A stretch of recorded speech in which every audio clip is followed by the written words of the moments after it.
Soy el doctor Francisco Javier Gómez Claverina y en esta ocasión vamos a hablar sobre la selección de la prueba estadística en su segunda parte.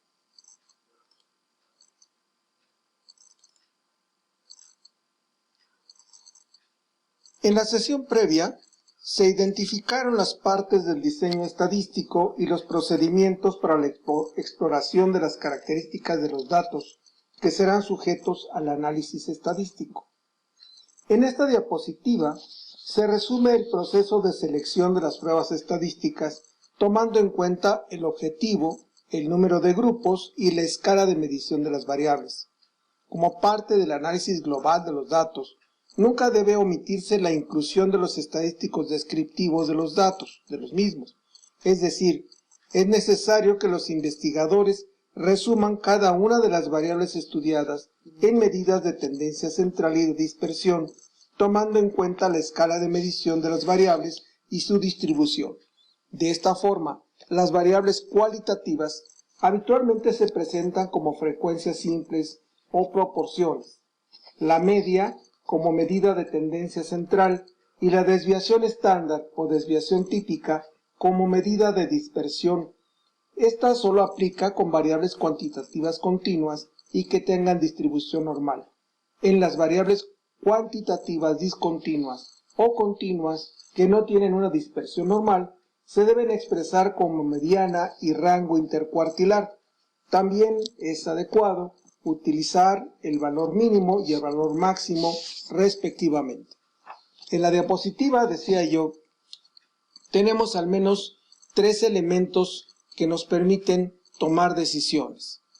El primero de ellos es el objetivo del estudio y dentro del diseño de investigación el número de grupos. Si tenemos solamente un grupo al que le hicimos un grado de mediciones, pues nos vamos a basar fundamentalmente en la estadística descriptiva. En cambio, si tenemos dos o más grupos, pues además de la estadística descriptiva, vamos a trabajar con la estadística inferencial para la prueba de hipótesis. También es importante, por obvio, la escala de medición de nuestras variables. Así, podemos identificar, como ya hemos señalado mucho, el que las variables cuantitativas continuas, de acuerdo con su distribución, si es normal, nos vamos a trabajar con pruebas estadísticas paramétricas. Si no resultara normal o incluso si no pudiéramos hacer una transformación que nos permita normalizar nuestros datos, pues vamos a utilizar la estadística no paramétrica. En cualquiera de estas dos circunstancias, si nuestras variables son cualitativas en escala ordinal y nominal o son cuantitativas pero son discontinuas, lo que vamos a utilizar va a ser la estadística no paramétrica.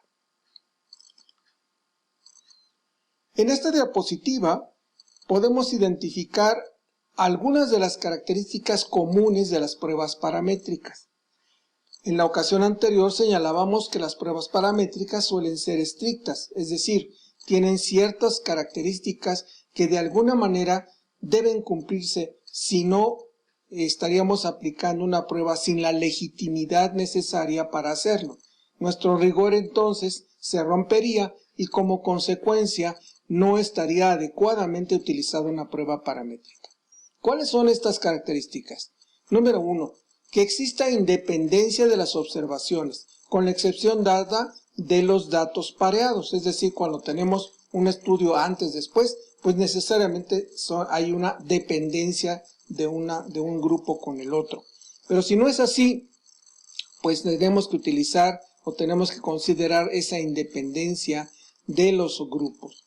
Las observaciones para la variable dependiente se han obtenido de manera aleatoria y de una población con distribución normal.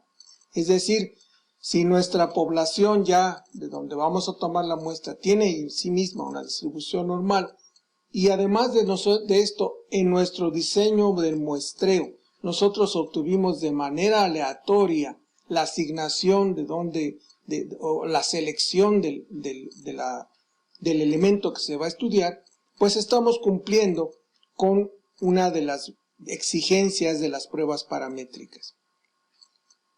La variable dependiente es medida al menos en una escala de intervalo, Ya hablamos de la escala de intervalo y señalamos que es importante que en esta escala nosotros podamos definir unidades e incluso decimales en la medición de nuestra variable. Se recomienda un tamaño de muestra mínimo de 30 sujetos por grupo. La ocasión anterior estuvimos hablando sobre muestras grandes y muestras pequeñas. Las muestras pequeñas dijimos que son de menos de 30 sujetos. Entonces, si nosotros tenemos muestras grandes de 30 o más, que pueden ser miles, cientos de sujetos, pues muy seguramente las distribuciones de nuestros datos van a asemejarse mucho a la normalidad y como consecuencia estaremos cumpliendo nuevamente con una exigencia matemática de la prueba paramétrica. Los datos, dice aquí, son obtenidos de poblaciones que tienen varianzas iguales. Una varianza no debe ser el doble o mayor que la otra. Es decir, recordaremos también que en la ocasión anterior hablamos sobre el principio de homocedasticidad. La homocedasticidad, que está aquí escrita aquí abajo, nos establece que la variable, los grupos de variables, se les analiza la desviación estándar y la varianza. Recuerden ustedes que la varianza es el cuadrado de la desviación estándar. Pero cuando nosotros hacemos esa evaluación de varianzas, esperamos que sean lo más similares posibles, con cierto grado de tolerancia.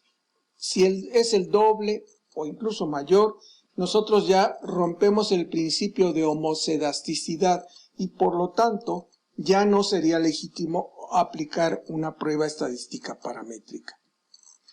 Por otra parte, nuestros valores numéricos se basan con mucho en la media de la población y como consecuencia establecemos la hipótesis de que la media del primer grupo es igual a la del segundo grupo y esta es la llamada hipótesis de nulidad, es decir, la hipótesis de la no diferencia. En cambio, nuestra hipótesis alterna establece que sí existen diferencias entre el promedio de nuestros grupos estudiados. Como consecuencia, entonces, nosotros estamos nuevamente trabajando con una medida de tendencia central clásica, que es la media, y a través de eso hacemos nuestra hipótesis. Otros requisitos que también encontramos en las pruebas paramétricas se refieren a que la variable independiente puede ser nominal o de intervalo, es decir, sí podemos en un momento dado tener nuestra variable independiente en esta escala, y lo que hablábamos de la homocedasticidad. También se señala que las casillas deben ser de igual tamaño, es decir, que en un momento dado en algunas de las pruebas paramétricas que se acomodan por celdas, nosotros necesitamos que estas casillas sean del mismo tamaño. Si no es así, pues no estaremos cumpliendo con los supuestos matemáticos de la prueba paramétrica y como ven, cumplir con todos estos requisitos a veces no es fácil. De allí entonces que también tengamos la necesidad de trabajar con estadística no paramétrica. En las pruebas no paramétricas, observen qué características se tienen en común la gran mayoría de ellas. Hay independencia de las observaciones aleatorias a excepción de datos pareados. Este es un punto que vale la pena que siempre mantengamos en nuestra selección muestral la aleatoriedad, que es importante para poder aplicar prácticamente cualquier prueba estadística. Hay pocas asumiciones con respecto a la distribución de la población, es decir, independientemente de que sea normal o no sea normal, nosotros podemos aplicar una prueba no paramétrica sin que nos pase algo en relación con la legitimidad de su aplicación. La variable dependiente es medida en escala categórica, es decir, nominal u ordinal, y el punto primario es el ordenamiento por rangos o por frecuencias, de tal manera que nosotros podemos organizar nuestros datos, ya sea así por rangos o por las frecuencias, como se manejan habitualmente las variables categóricas. Las hipótesis se hacen sobre rangos, mediana o la frecuencia de los datos, y el tamaño de la muestra requerido suele ser menor a 30 o 20 o incluso todavía menor. Pueden ser muestras tan pequeñas en las que podemos aplicar estas pruebas no paramétricas. Como consecuencia, nuestra buena alternativa cuando no logramos cumplir con las características de las pruebas paramétricas es utilizar las no paramétricas. Y por fin llegamos a esta diapositiva que en la ocasión anterior yo les comenté que era muy adecuado y conveniente que pudiéramos tener y que tengan ustedes siempre a la mano cuando les corresponda hacer una evaluación de hipótesis. Vean ustedes los encabezados de cada columna. Tenemos los objetivos del estudio, que puede ser comparar o relacionar, como está aquí en la última de las casillas, y si tenemos dos promedios, o si queremos comparar 3 o más grupos, comparar 2 grupos nada más, y en qué características se dan estos grupos cuando tenemos variables con cierto grado de distribución o cierto nivel de distribución. ¿Qué variables? Cuantitativas, como vemos en estas casillas, o cualitativas, como vemos en estas otras dos. Dependiendo de esto, nosotros vamos a poder seleccionar. Entonces, pensemos que queremos comparar dos promedios con variables cuantitativas y distribución normal. Nuestras muestras están relacionadas, el estudio antes, después, o son independientes. Y existe la prueba de TED-Student para muestras independientes y para muestras relacionadas. Hay pequeñas diferencias en el manejo de la prueba de TED-Student que nos permite establecer cuando hay esta relación o no en las muestras. Las cuantitativas discontinuas y continuas, pero que no tienen distribución normal, nosotros podemos utilizar para las muestras relacionadas la prueba de Wilcoxon y para las muestras independientes la prueba U de Mann-Whitney. Entonces, si tenemos la circunstancia de que nuestra distribución no fue normal a pesar de nuestros esfuerzos con el muestreo y con el rigor de los sesgos y todo lo que dijimos hace un momento, pues entonces podemos utilizar para muestras independientes la U de Mann-Whitney. Entonces, si tenemos distribución normal y muestras independientes, usamos la TED-Student. Si no tenemos distribución normal en muestras independientes, usamos la U de Mann-Whitney. Y así hacemos la relación similar con la prueba de Wilcoxon. Que no son dos grupos, que son 3 grupos o más. A lo mejor son 4 o más grupos. Y nuevamente tenemos nuestras variables cuantitativas con distribución normal. Según sean muestras relacionadas o independientes, vamos a utilizar la ANOVA de 2 vías para las muestras relacionadas y para las muestras independientes la ANOVA de 1 vía. Vean ustedes que ANOVA es un símil de la TED-Student, nada más que aquí tenemos la cuestión de que hay 3 o más grupos. Son tan poderosas ANOVA en dos versiones como la prueba de TED-Student. Entonces, la diferencia es nada más cuántos grupos o promedios estamos nosotros comparando. Pensemos que tenemos estos grupos, pero que nuestra distribución no es normal. Entonces, para muestras relacionadas utilizamos la prueba de Friedman y para muestras independientes la prueba de Kruskal-Wallis. Si nosotros queremos ahora trabajar con variables nominales y ordinales y tenemos que comparar 2 grupos o 3 grupos como estamos aquí, podemos nuevamente tener nuestras muestras relacionadas o nuestras muestras independientes. Y según el caso, para las cualitativas en escala nominal u ordinal con muestras relacionadas utilizaremos la prueba de McNemar, y si son muestras independientes la prueba de G cuadrada. Y vean, aquí hay un asterisco en donde nos marca la prueba de G cuadrada y dice aquí abajo utilizar la prueba exacta de Fisher si algún grupo tiene valor menor a 5. Como dijimos, las pruebas de tipo no paramétrico suelen trabajar con muestras pequeñas y con la excepción solamente de que tengamos en alguna de nuestras celdas en la prueba de chi cuadrada menor a 5, utilizaremos la prueba de Fisher. En el caso de 3 o más grupos, se pueden utilizar, según estén relacionadas o no nuestras mediciones, la Q de Cochrane y nuevamente la prueba de chi cuadrada. Si queremos ya no establecer diferencias, sino una correlación de dos variables, como lo señalé en la sesión anterior en donde hablábamos, recordarán ese ejemplo de la tensión arterial y la edad de las personas. Cuando tenemos estas dos variables de este tipo y queremos encontrar una relación o correlación entre ellas, vamos a utilizar, si son cuantitativas y con distribución normal, con muestras independientes, el coeficiente de correlación de Pearson.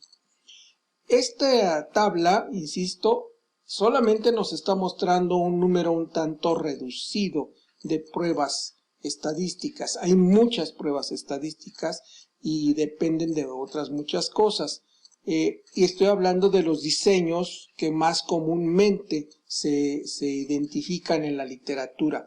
Sin embargo, para todos los casos existen pruebas estadísticas y hay otras pruebas estadísticas que se pueden utilizar cuando los estudios son de mayor complejidad. No corresponde a nuestro curso el que demos una explicación de otras pruebas que no son muy frecuentes. Valga la pena el que tengamos esta tablita en mente, que la consideremos siempre con el propósito de facilitarnos la vida. Ahora bien, cuando nos llega el momento en el que vamos a aplicar las pruebas estadísticas, pues todo el mundo recurre casi siempre a un libro de estadística. Hay varios en el programa del Plan Único de Especializaciones Médicas. Busquen ustedes en el seminario de investigación y hay varios libros de estadística que pueden ser útiles para poder localizar estas pruebas estadísticas y ver en qué consisten y cómo se trabajan. Y la otra parte que viene inmediatamente después de la mano con esto, pues es el uso de programas o software estadístico. Y pues aquí hay varios logos de ellos, ¿no? El PSPP, que es un símil libre de la prueba del SPSS. SPSS ya es actualmente de la IBM, pero guardó sus siglas, que es Statistical Package for Social Sciences, que es un paquete estadístico muy poderoso y muy bueno, y que es comparable con mucho a los que están acá, el SAS, el Minitab, el Stata, el MATLAB, incluso con la hoja de cálculo de Excel, que tiene paquetes estadísticos muy similares o que pueden ser de gran utilidad cuando nosotros queremos manejar nuestra información. Hay otros paquetes como el Israel o StatGraphics, que tiene varias versiones. Aquí está solamente la versión Centurion, que también nos son muy útiles para el análisis estadístico. Si ustedes tienen acceso a alguno de ellos, utilícenlo. Las matemáticas son las mismas. Es decir, no les va a salir un resultado diferente si utilizan Minitab o si utilizan el SPSS o lo usan en Excel. Y con base en esto que estoy señalando, es importante que consideremos, primero, que se debe contar con bases sólidas en cuanto a los objetivos del proyecto. Esto es crucial. ¿Qué es lo que queríamos? Queremos encontrar diferencias, correcto. Seleccionamos la prueba estadística adecuada, muy bien. Ahora viene la otra parte. Vamos a usar un software estadístico, muy bien, pues metámonos a usar el software estadístico con este objetivo claro. No se vale, y lo dije en alguna ocasión, el que lleguen con una base de datos, le digan a un estadístico o a una persona que sepa manejar un programa estadístico, pues aquí le traigo todos estos datos, a ver qué sale. Pues cruce todo con todo, haga diferencias, haga correlaciones, todo lo que se pueda, a ver qué sale. Eso no puede ni debe ser. Es una ofensa, es un insulto cuando lleguen ustedes con un estadístico y le digan esto. Entonces, tiene que ser muy claro el objetivo del proyecto y llegar directamente con nuestro asesor en estadística y o en la persona que sepa manejar alguno de estos programas y decirle, necesito esto, quiero establecer la diferencia entre este y este promedio. Y mi muestreo fue así, y le explican ustedes todo lo que se hizo y le enseñan su base de datos. Como aquí lo digo, el software estadístico no realiza tareas por sí solo. ¿A qué me refiero con esto? Hay quien dice, yo quisiera una prueba estadística, un aparato, un programa al que yo le diga, pues ahí están los datos y le presione un botón y que haga todo lo que pueda. Eso no existe. Los programas estadísticos están diseñados precisamente para agrupar las pruebas estadísticas según su propia lógica, según el establecimiento lógico que tiene cada programa, y de acuerdo con eso hace lo que uno le pida. En ocasiones hay gente que se mete a ver, a explorar, a ver qué hace con el programa y dice, pues le apachurré por acá y me salieron estos datos que no le entiendo nada, no sé ni qué hizo. ¿Por qué? Pues porque resulta que metieron datos de una manera incorrecta en el programa estadístico y eso hace que aparezcan datos y resultados que no tienen la lógica que nosotros estimamos cuando queremos hacer la prueba de hipótesis. De ahí la importancia, una vez más, de tener bases sólidas en cuanto al objetivo del estudio. También los resultados de las pruebas estadísticas no difieren de un programa a otro. Lo que yo señalaba hace rato, si hacen con Stata su trabajo, va a estar perfectamente bien hecho si ustedes lo anterior que dije ya lo cumplieron. Si lo hacen con StatGraphics o lo hacen con SPSS o con Minitab, no hay problema. Van a obtener resultados prácticamente iguales o idénticos.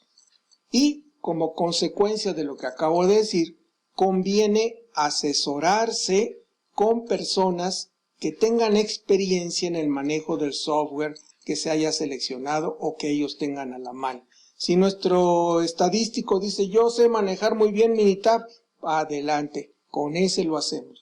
Que no, que yo conozco perfectamente cómo trabajar con SPSS, adelante, con SPSS. Pero que sean personas que tengan esa experiencia. Y lo que decíamos hace muchos años entre nosotros cuando iniciamos con todo esto. ¿Cuál es el mejor de los softwares? Pues en el Instituto Nacional de Salud Pública, por ejemplo, usaban mucho el SAS y usaban el Stata hace algunos años. Y yo utilizaba mucho el SPSS y el StatGraphics, son dos de los programas que sé manejar de una manera aceptable. Y como consecuencia alguien decía, no, pues es que es mejor el SAS o que es mejor Stata. Es que realmente no son mejores. El mejor software es el que se sabe manejar mejor. Quien sabe manejar adecuadamente alguno de estos programas lo va a hacer de forma correcta y vamos a obtener resultados de análisis estadísticos fiables y adecuados. Con esto entonces, pues damos por terminada esta parte de la selección de la prueba estadística y como consecuencia ahora vamos a tratar de manejar otro tipo u otros elementos vinculados con investigación.